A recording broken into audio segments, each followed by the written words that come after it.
On a cold winter evening in 1985, in a small, quiet American town, life was simple. Everyone knew each other, the streets were calm, and neighbors often left their doors unlocked.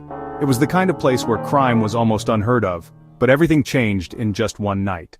The Smith family lived on the edge of town, a father, a mother, and their two children. Their life seemed perfectly normal except for one detail. The father was a real estate agent who had recently gotten into serious financial disputes with business partners.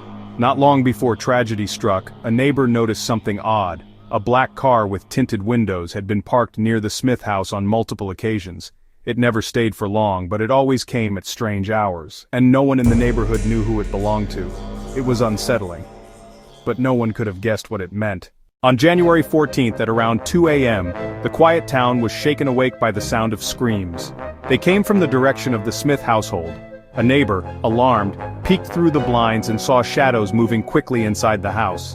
A few minutes later, the same black car sped away into the night. When police arrived, the scene inside was horrific. The father was found unconscious in the living room with severe head trauma. The mother had multiple stab wounds and both children were missing. The case instantly turned from a violent home invasion into a kidnapping. Detectives discovered signs of forced entry through the back door. Drawers were pulled out and valuables were scattered, but strangely, nothing seemed stolen. It looked staged, almost as if the intruders wanted it to appear like a robbery. Fingerprints were lifted from the scene, but none matched anyone in the system. The only clue was a partial tire track left in the mud outside. Days turned into weeks, and the case consumed the town.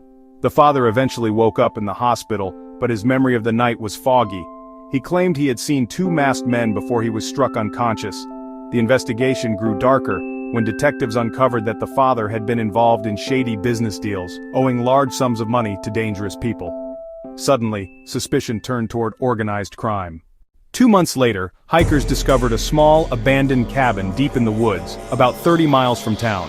Inside, police found traces of blood and pieces of clothing that matched what the Smith children were last seen wearing. The discovery confirmed everyone's worst fear. The children had been taken there. But their bodies were never found. The case spiraled into national news, and theories exploded. Some believed the father staged the attack to escape debt, others thought it was a mob retaliation, and a few were convinced it was a kidnapping gone wrong. To this day, the Smith case remains unsolved. The mother's death, the mysterious disappearance of the children, the black car with tinted windows, none of it has ever been explained. Some locals swear they still see that same car driving through town late at night, as if whoever was behind the crime is still watching.